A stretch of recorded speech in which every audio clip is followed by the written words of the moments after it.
कांग्रेस के अमित के लिए वायनाड में एक बार फिर चुनावी शोर है। उपचुनाव की तारीखों के ऐलान के साथ ही केरल के इस हिल स्टेशन का सियासी पारा चढ़ने लगा है, क्योंकि इस सीट से प्रियंका गांधी वाड्रा पहली बार कोई चुनाव लड़ने वाली है।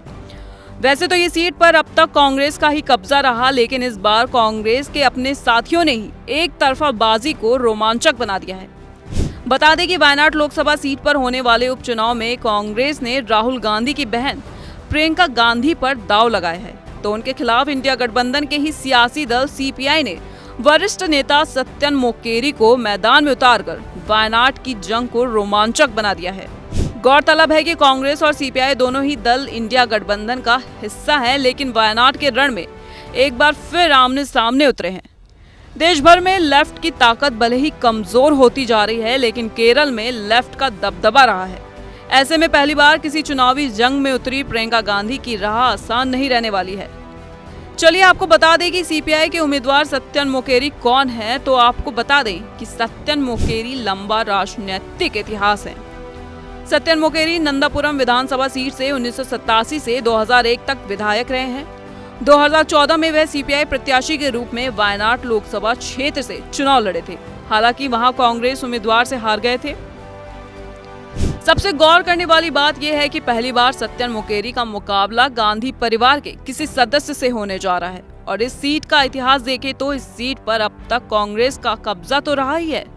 बीते 10 सालों में ये सीट गांधी परिवार का गढ़ भी बन गया है।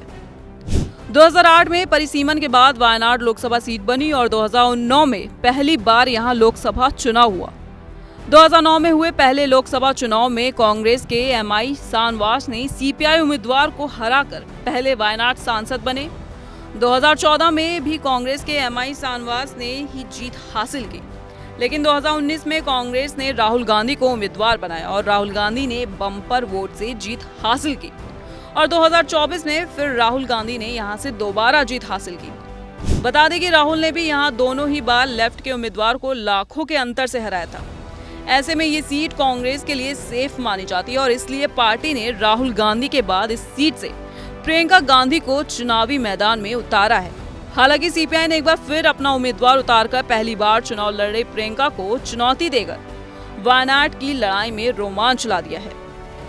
चलिए अब एक नजर डालते हैं यहाँ के जातीय समीकरण पर और समझने की कोशिश करते हैं यहाँ का सामाजिक ताना बाना किसके साथ है। तो बता दें कि वायनाड लोकसभा सीट में 56% मुस्लिम, 34% हिंदू, 9% ईसाई और 1% जैन वोटर है। इस लोकसभा सीट के 2 जिले मलपुरम और वायनाड में इंडियन यूनियन मुस्लिम लीग का दबदबा है। गौरतलब है कि अल्पसंख्यक वोटरों के कारण ही वायनाड सीट प्रियंका गांधी और कांग्रेस के लिए सुरक्षित मानी जाती है, लेकिन ये राजनीति है, किसके साथ क्या खेल हो जाए किसी को नहीं पता।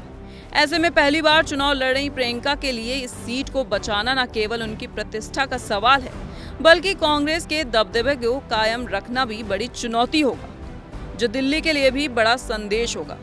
बहरहाल आपको क्या लगता है, क्या वायनाड में एक बार फिर कांग्रेस की जीत होगी? क्या प्रियंका गांधी अपनी पहली लड़ाई फतेह कर पाएंगी? ये हमें कमेंट करके बताएं और देश दुनिया की तमाम खबरों के लिए देखते रहें एबीपी लाइव।